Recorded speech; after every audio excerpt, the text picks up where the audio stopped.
This Shabbos is a special Shabbos. It's Parshas Zachor, so I'm going to focus on that as opposed to the Parshas Hashavua of Tetzaveh. And I'm sorry, all I have is a Hebrew handout sheet. I don't have time to make it in English.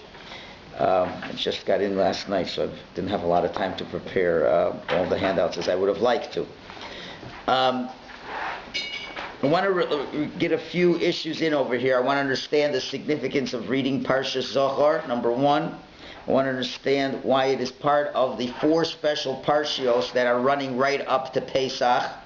2 weeks ago we had Parshas Shkolim, and we still have 2 more to go, Parshas Purim, Parshas HaChodesh.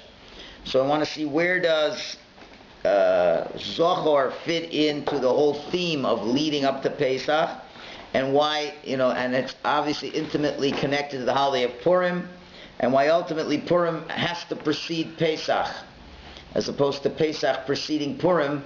The season has begun. Mishenichnas Ador Marbim B'Simcha. When the month of Ador comes, we increase our Simcha.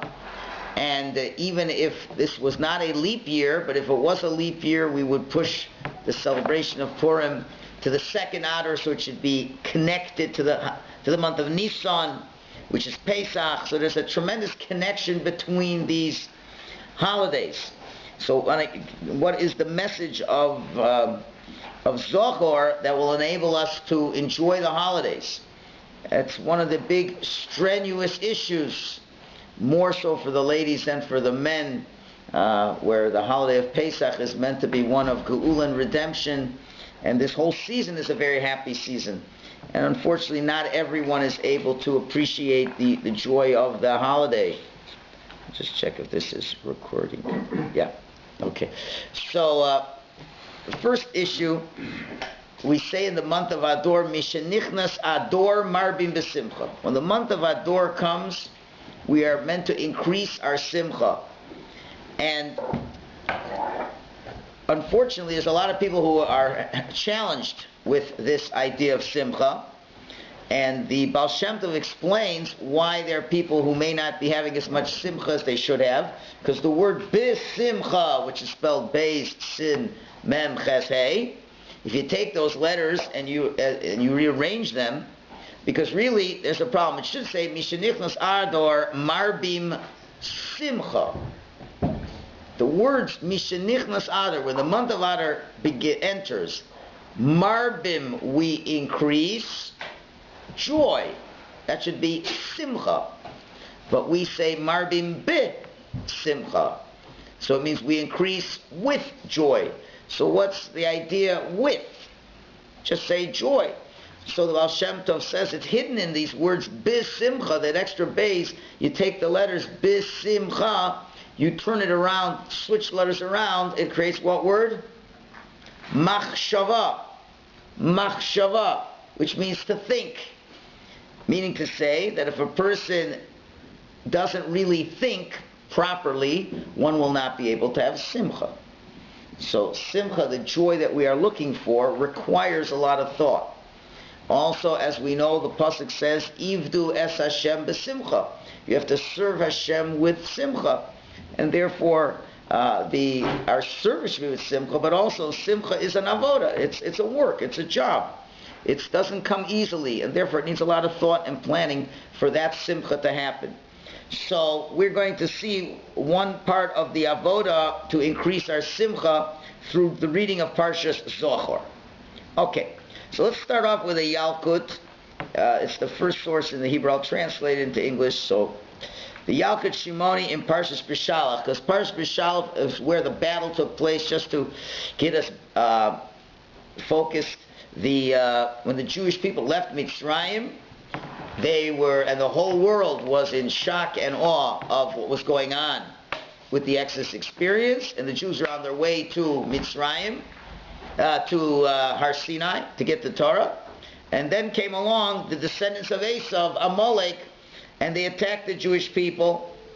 And of course, the Jewish people, Moshe Rabbeinu sent Yeshua to attack the Amalekite, and the Jewish people were successful. They won the battle. So the Medrash asks a question, and we'll pick it up in the Medrash again.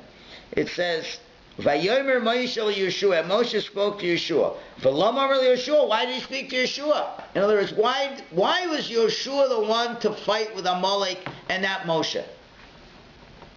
Moshe was the leader. He did fight other battles. He was a warrior. He didn't have to send Yeshua. Why did he send Yeshua? Who was obviously not as great as Moshe Rabbeinu. So there's something unique about Yeshua. Because he came from the tribe of Yosef. He comes from Ephraim, who's a descendant of him, of Yosef. So and he was great, but from Yosef. So what's so special being from Yosef? Because there's a pasuk that says the following: Ksi v'haya beis Yaakov eish ubeis Yosef lehava ubeis Esav lekash. The verse says that the house of Yaakov is a fire, the house of Yosef is a torch, and the house of Esav is straw. So teitze lahava mebeis Yosef, let the flame come from the house of Yosef, v'tochel kasho beis Esav, and let it eat the straw of the house of Esav.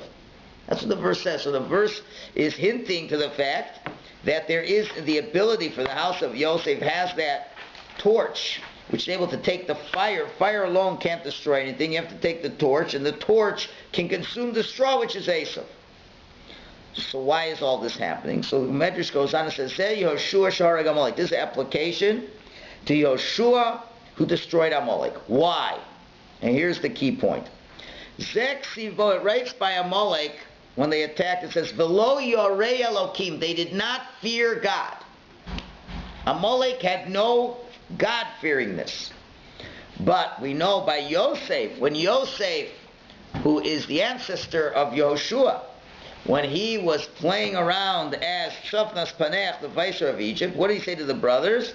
V'zek Sivo, but by this one it says, Es Elokim ani yorei. I do fear God. I am a God-fearing person. So let this one come and fall into the hands of the others. In other words, what's the Medrash saying? Why was Yeshua sent to attack Amalek? Because Yeshua is a descendant from Yosef, and therefore he, more than anyone else, the descendants of Yosef, have this characteristic of Yiras Elokim, fear of God more so than others. They specialize in it. And the Amaleki, they're the ones that says they are not God-fearing. So let the ones who are God-fearing destroy the ones who are not God-fearing. That is what the Medrash says. So we want to understand today what's the depth of this Medrash. And what we really are going to do is we're going to redefine and give the correct definition of what Yiras Hashem is, what fear of Hashem is. Fear of Hashem has for too long suffered poor misunderstanding of what it really means. People usually, when they hear the word Yiras Hashem, say fear of God, fire and brimstone, hell and damnation. I will not sin because I'm afraid of God. That doesn't exactly give you warm and fuzzy feelings about Hashem. And unfortunately, it's very misunderstood what fear of God means. Now, these things I mentioned may be manifestations to some extent of it, but it's not really what fear of God is, and we really have to define it. And once we define it, it will give us a better understanding of what simcha is. So that's the thrust of today's class, is to understand what is Yiras Hashem, really, how that fits into our destruction of Amalek, and how that will bring our simcha into our lives. So let's begin with some terms that we know of, that we're going to learn on a superficial level, that we're going to learn on a deeper level. And I think we'll find something very interesting that comes out of this. Let us start with the term ahava, love. Let's start with the term love. Okay, how does the world understand that term 99% of the time? When a person says, turns to another person says, I love you, even on the most superficial level, what does love mean or represent? It represents hiskashrus, a feeling of connection with something or somebody. When you say, I love you, it means I want to be near you. I want to be close to you. Whatever else it may mean. But one thing's for sure. Someone that you love, you want to be close to that person. Something that you love, you want to be close to it. And love depends a lot on rotzoin, on desire and free will. Love depends on freedom, where you decide who you want to love. You cannot be forced to love someone. If a big, strong person twists your arm and says, I want you to be near me and I want you to love me, it can't by definition work, because the person doesn't want to. If you don't want to be near that person or that object, that cannot be love. Love means I want to be near the object of my love. And love is an expression of drawing near to someone else freely. Okay, that's pretty clear, right? That's pretty clear. That's what love seems to be. That you want, I decide from all the people in the world, I love you, and I want to be close to you, and I chose to be close to you, and nobody forced me to be close to you. Okay, which, when you hear that, you wonder, well, how do the Hasidic people prearrange marriages? Where does the love come from? So maybe we'll get to that as well. Okay, that's love. Okay, now let's explain the other term. Yira, fear. The simplest superficial expression of fear, of yira, translates as the word fear. Fear conjures up ideas of separation, recoiling, terror. I'm afraid of someone. There's someone you're afraid of. You don't want to be near someone that you're afraid of. While Ava, love, requires the Hebrew word bechira. Bechira means choosing. Yira will require the same letters as bechira, but just change the order. Bricha, running away. Bechira, I choose you. Bricha, I run away from you. Because yira, fear, implies coercion. The natural instinct is to run away from a fearful situation. Right? So now we've given you the simple translations of Ava and Yira. Ava, I choose to be close to someone. I use my Bechira. And Yira, I'm afraid of something. I want to be far away from it. I run away from it. Bricha, I run away from it. That's the way we usually use these terms. Now, not that they're wrong, but they're not really deep understandings of what they really mean. So now let's go to the second source and begin to understand a little bit better what should be going on over here. King Solomon says in the book of Mishle, in the book of Proverbs, chapter 14, 4 words: Pesi yamin l'chol davar. A fool believes everything. Here, Mary, get this over here. Paul, get over here. A fool believes everything. Okay? Now, let's analyze that pasuk. Pesi. What's the word pesi? It's good words to learn in Hebrew. Few words today. Pesi. Pesi comes from the word pitui, which means seduction. Seduction. So pesi really, even though it's translated pesi as a fool, but really pesi is a person who can be easily seduced. Meaning, the nature of seduction is that the pesi believes every stupidity. Every seduction, they believe it. Shlomo didn't say a shote yamin l'chol davar. He didn't say a crazy person believes everything. He says a pesi. A pesi can be bright and successful, rich, affluent, but still very susceptible to seduction. That's what a pesi is. So let's apply pesi yamin l'chol davar as it relates to love.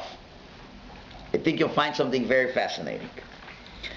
So when there is a pesi, a person who is open to seduction, so that person can have a perception of love for another person.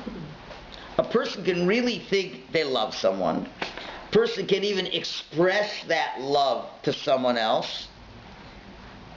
But the person may not realize that what the person is expressing is not really true love, but it's a manifestation of pitui, of a seduction. Let me explain what that means. What does that mean? Well, let's say that a person loves someone based on a materialistic need, a physical need, and they superficially love each other. But the truth of the matter is, very often, there really was a loss of bechira. There is a loss of free will choice. And this love is not really the product of a real ratzon, a desire, but rather the person has been seduced and is coerced and is schlepped along into loving this person. Now, of course, the person does not realize it at the time that they're being seduced, and they thought that they were in love. Let me give you an example. Again, everyone has to think about their own lives and see how it applies to themselves. But I'm just give some general ways of discussing it. Let's say a lonely boy is looking for a girl. So I don't know where he goes to find this. He goes to parties, even with a shidduch it's possible. And he takes one look at this girl, and she's extremely attractive. So attractive means attracted. So he's very attracted to her looks. And that's a very powerful, real force that exists. So now the person says, she has looks that I like. I'm very attracted to her. So it's like he's pulled to want to be near this person, or vice versa. The woman could be attracted to the man, however. Now, is this person really using any type of common sense in making this decision? Or is the person really being coerced? His physical body is just being attracted to this person. Now he could say, well, I'm choosing to be with this person, but his choice is based on a pitui, on a coercion, which is the physical attraction. Now, and a person can be physically attracted and be involved physically with this person, and in the physical realm, things are looking pretty well. But how long does that physical attraction remain the basis of the relationship? Or let's say there's other factors that exist. Find the person very funny, fun to be with, good company, all the reasons why probably most of us got married to somebody, and probably to the person we're still married to, or we're married to. And what may be happening more often than not is the application of King Solomon's words, Pesi yamin l'chol dovor, a Pesi will believe everything. In other words, the person who is open to the power of seduction, whatever the source is, will believe everything. Will believe that he loves this other person. And he mistakenly thinks that he wants this other person. Take a chair, can sit here. Right? And mistakenly thinks he wants the person, but really doesn't realize that the person is being seduced. That's what it really is. So I'm going to say something very not PC. Most of us, when we met our spouses and we say we love them, most of us, I'm pretty sure, was most likely a result of seduction. Not that anybody was overtly seducing anyone, although you have that in this secular world for sure.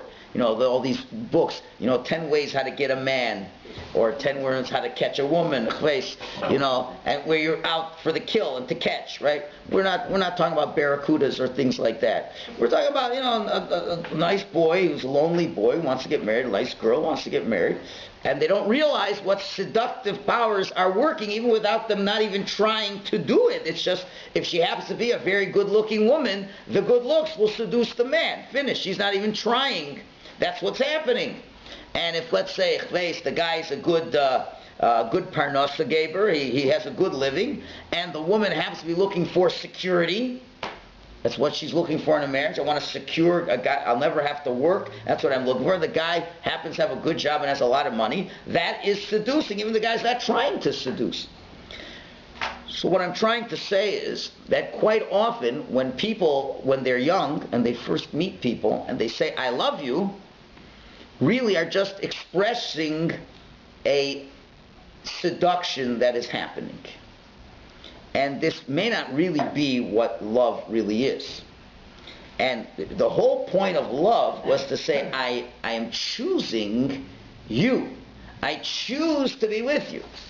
Now, choosing is opposed to being forced. Now, seduction is really a subtle form, and sometimes not so subtle form, of forcing. It's not really using your free will choice. Do you understand? Does that make sense? Anybody disagree with that? I mean, you think you're choosing.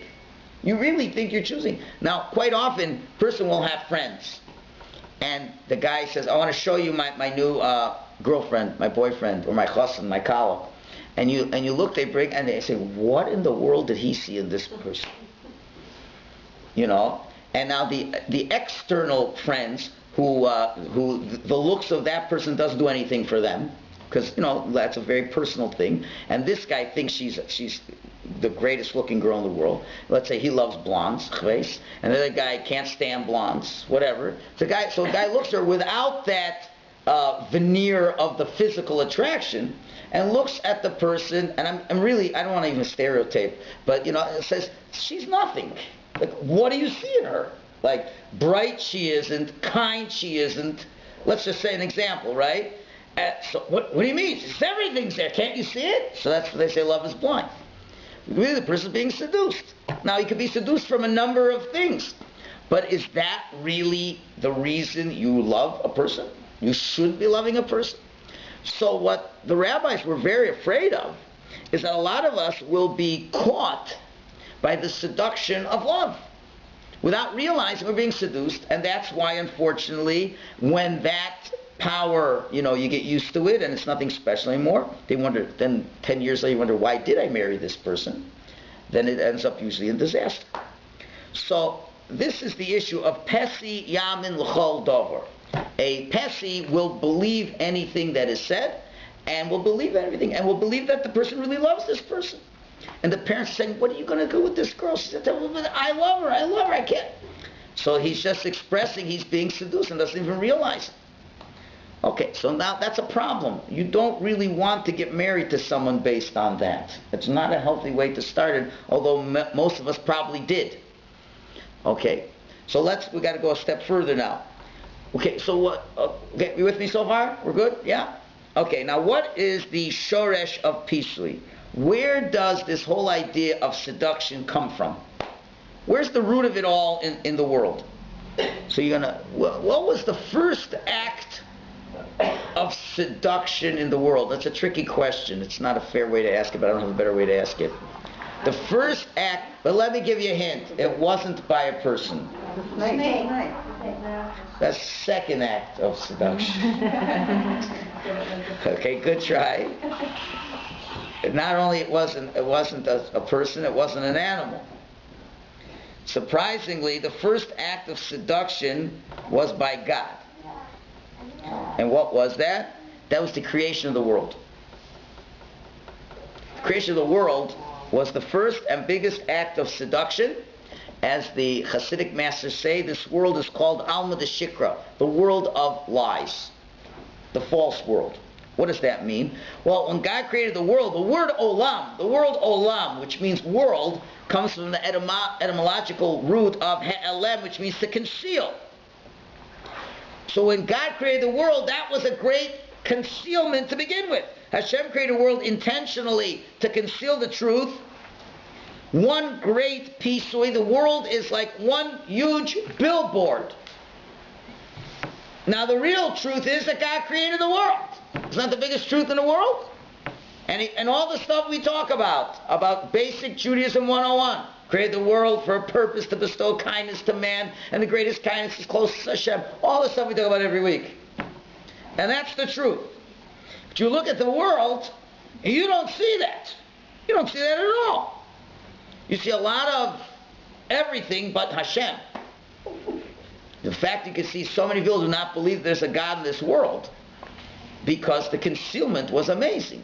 God made enough concealment that people can believe. People believe that I make my wealth, I make my strength, I bring my intelligence, I'm the source of my success. There's luck, there's this, but there isn't any God in the world.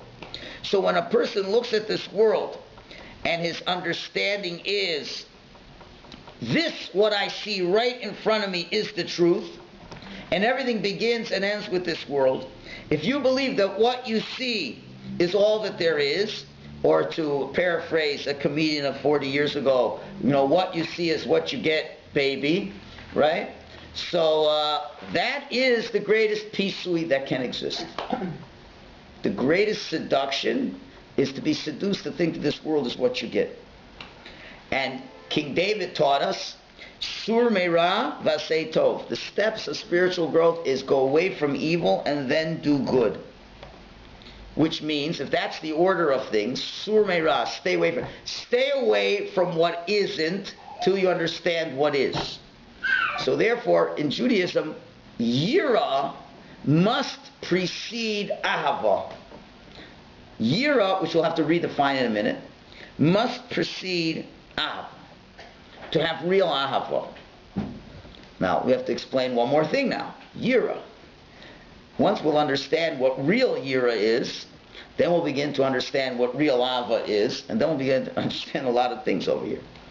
All right, the word Yira, which can be translated as fear, really is not a good translation.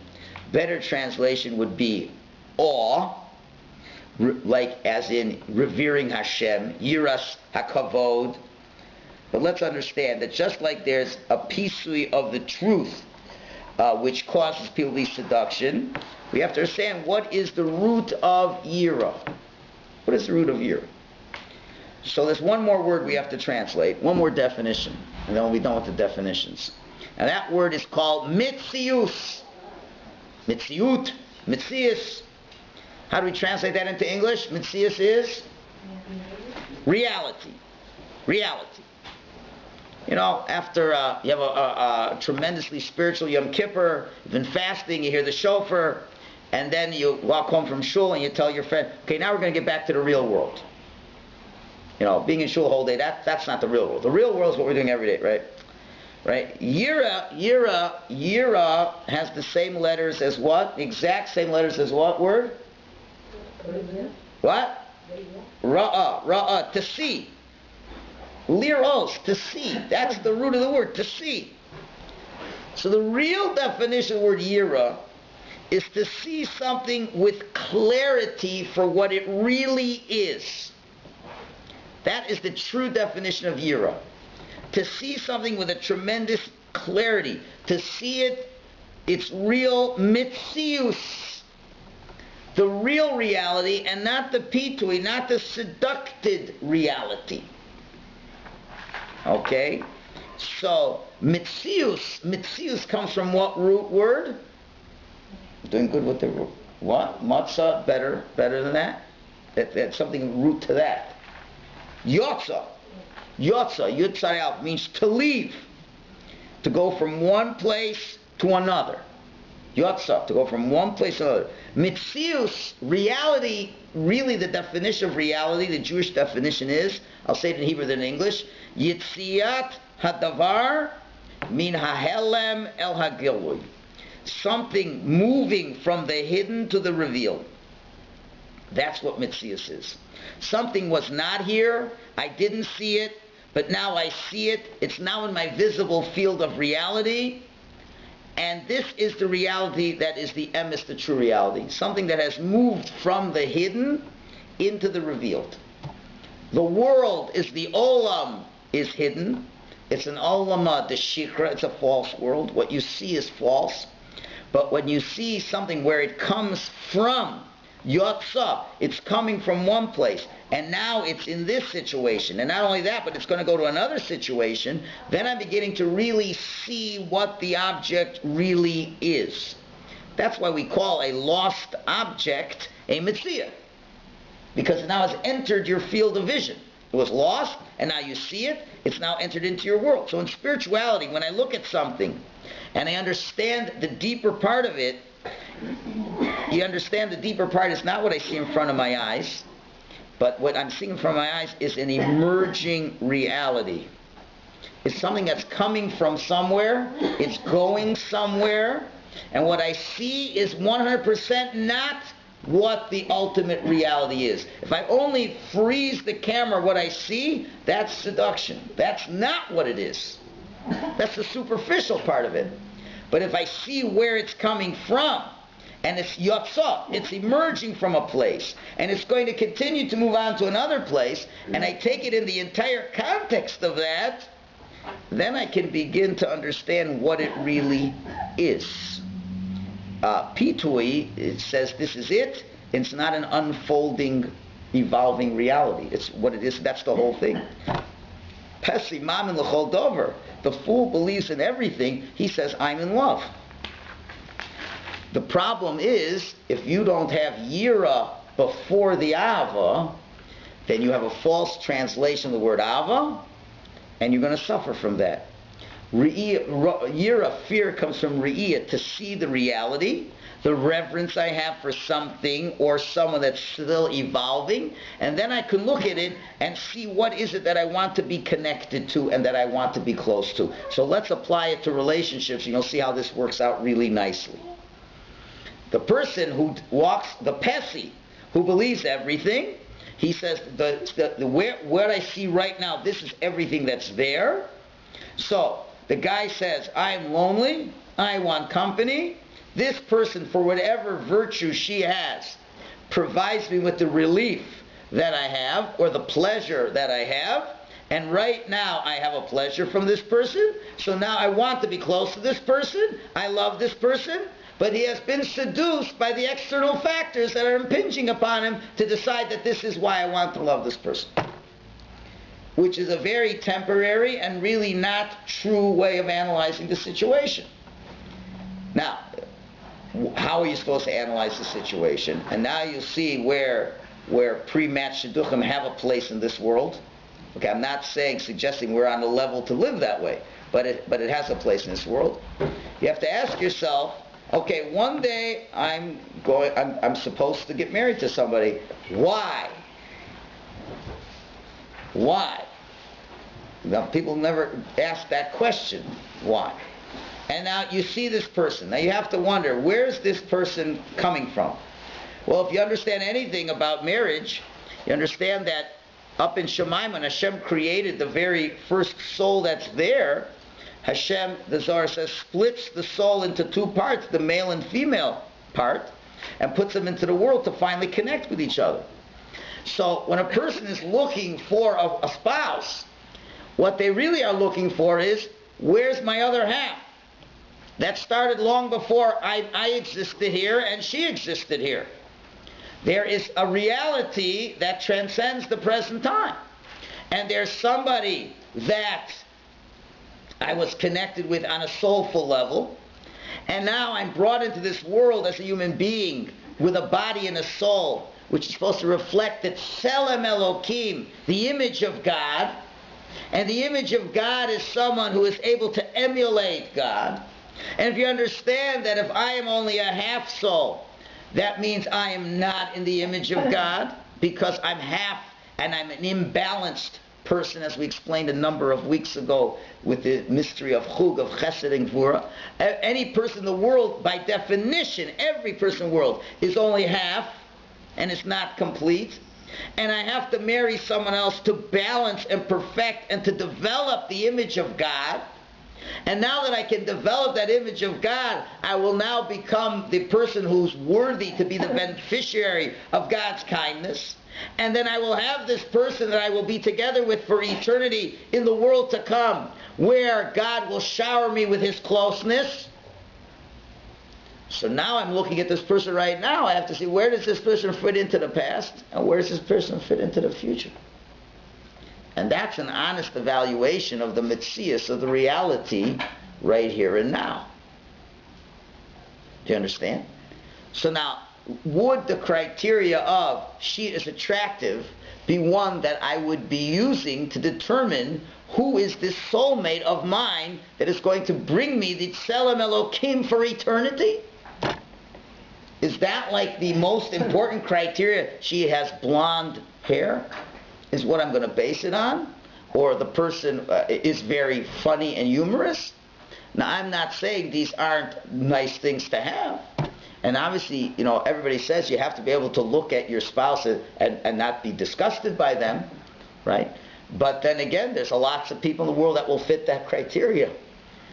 But what's the real reason that you're supposed to be loving this person? Is for what the past brings to the table and what the future is going to bring to the table. So then so now what really is interesting is, so how does that ever really happen? How does that really ever happen in Judaism? Well, it happens like this. The best person to make this decision as who you should marry is someone who's unbiased. The least objective person to make this decision is you. Because we come with a lot of biases. The fact that he likes blonde hair is a bias. The fact that she wants a guy with a good job is a bias. Because all those are not really important in the scheme of things. They're nice things to have, but that's not what's going to get you into the world to come. As we've said on other occasions, there's 10 questions on the final exam that determine your success in life or not. Being attractive is not one of those 10 criteria. And making money is not one of those 10 criteria. There's much deeper criteria. Does a person do acts of kindness? Does a person learn Torah? Does a person treat other people royally? Does a person yearn for the Mashiach? Does he do his business honestly? Those are the criteria that will bring you into the world to come. And usually the criteria we chose for marrying someone are totally ridiculous criteria. It's a pisui. And really doesn't get us, so we say, I love the person, but the coercion has me love them. What the better way of understanding it is, which is totally not politically correct, but if people understood this, a father and mother know the child better than the child knows himself. And that's the real truth. That's the real, honest to God's truth. That the child is certainly going through adolescence, doesn't know who they are at all. The chalal not, they don't know who they are. And as they grow up, many never grow out of adolescence. But the parent knows exactly what kind of child they have. So it would make a lot of sense that who would be the ones to determine the initial getting together would be the parents.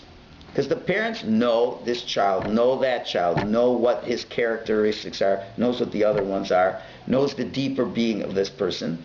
And that one thing's for sure, we know in Judaism, love is something that comes with time, and it doesn't come from a pisui, from infatuation. And therefore, the parents say, listen, these two seem on paper to have the criteria of a past that will build into a future. And now, let them go out, let them see that. If the guy can't, looks as a person, the person looks at the other person and says, I can't stand looking at this person, okay, then you can't make you get married to someone you can't stand looking at. But in other words, they're cutting away all the pisui, all the seductions, and let's just put on the table what is important. What is important as this, whatever we feel are the important criteria. This boy loves to learn Torah. This woman wants to help this man learn Torah. Okay? This family, it believes in doing a lot of chesed. These are good criteria to pick a match. But when the guy just is overwhelmed by the pisui, he doesn't even look at anything else. So the parents are in the best position to say, okay, we're not talking about a shotgun wedding over here. We're saying these are the kinds of people you should be going out with, because then at least we've cleared out the pisui aspect. And now if there aren't any negative factors, you can get married. Now, what is the truest thing is, but of course we would never encourage any spouse to ever say this, is, before you get married, if you say to the person, I love you, like that is the most laughable line in your whole life. Because it's totally based on pisui. What's more emistic, but you can't say it because people couldn't take it. You say, truth of the matter is, woman across the table, man across the table, I don't love you. That's the emes. But I'm committing my life to learn to love you. You're the one I'm going to put all my energy to learn to love you. And as time will pass and we'll have shared experiences, of doing the things that Hashem wants us to do. And I will see how you complement my half soul that's lacking. And I will complement yours. And we will become this one beautiful soul that will eternally sit together on a table next to God. For that, I want to be close to you. For that purpose. But to say I love you because you're gorgeous, so you can go to other places for that. Right? I love you because you make money, so marry an ATM machine. I love you because you're funny, so get married to a comedian. Right? What do you need to get married for? You can buy any of these things that you need. So to say I love you for this, it's a joke. It's a joke. And we all were those jokesters. Because we were told, that's what love is. But that's not what love is at all. So that's why, you got to start with yira. You got to start with the ability to see things clearly as they are. So who is this woman? This woman is supposed to be my other half soul. This man. And with this person I will develop into the image of God. Okay, so that now what's my reverence? I revere this person because from the beginning of creation this person was set up to be my helpmate, my partner, my match.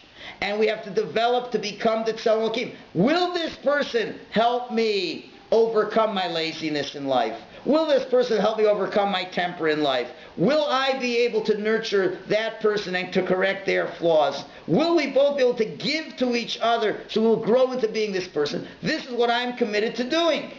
And the truth, and that's in the true world. I don't love you. I'm going to try my darndest to love you. And that's my promise to you, and I'm not going to love anybody else but you.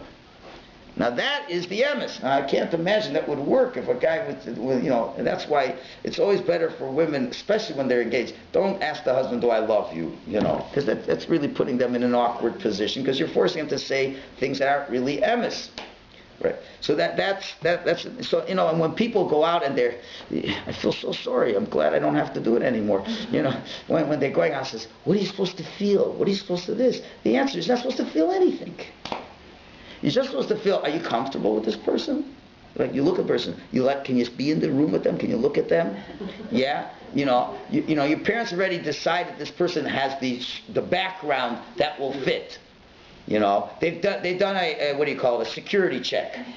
They found out that he's not a two-timing type of person and that he beats up people when he's angry. Like we cleared all that stuff out, right? So he's an okay guy, all right? Is he amazing? No, he's not amazing. He's going to grow up like that. You're going to grow up. But so that is why you're getting together, to be able to make that happen. But to be forced into saying, do you love me? Like, it's the Alma de Shikr. So that's critical.